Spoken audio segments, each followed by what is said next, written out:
ജീവിതത്തിൽ നമുക്ക് പല ആഗ്രഹങ്ങളും ഉണ്ടാവും. നമ്മളെ ആഗ്രഹങ്ങൾ ചില പ്രത്യേക സാഹചര്യത്തിൽ മാറ്റിവെക്കും. പക്ഷെങ്കിൽ നമ്മൾ ആ ആഗ്രഹം വേറൊരാൾ സാധിപ്പിച്ചു തരുമ്പോഴത്തേക്ക് നമുക്കത് പറഞ്ഞറിയിക്കാൻ പറ്റാത്ത സന്തോഷമാണ്. അല്ലേ അല്ലേ പലതും മനസ്സിലായ? അതായത് ഞാൻ എനിക്ക് ഒരു ആഗ്രഹം ഉണ്ടായിരുന്നു. എനിക്ക് നല്ല ആഗ്രഹമായിരുന്നു ഒരു വലിയ പാവക്കുഞ്ഞിനെ മേടിച്ചിട്ട് അതിനെ കെട്ടിപ്പിടിച്ച് കിടന്ന് ഉറങ്ങണമെന്ന്. എനിക്ക് ഉണ്ടായിരുന്ന പാവക്കുട്ടിയൊക്കെ, പക്ഷെ അത് കുഞ്ഞാണ്.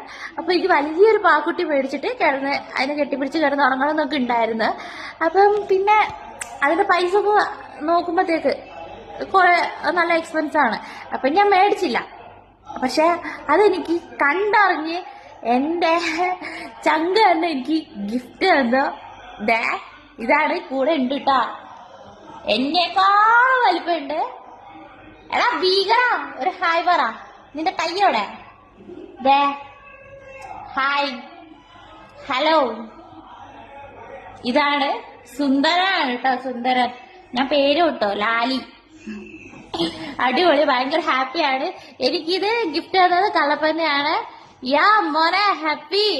Love you so much. അത് സർപ്രൈസ് ആയിട്ട് കിട്ടിയതാണ്.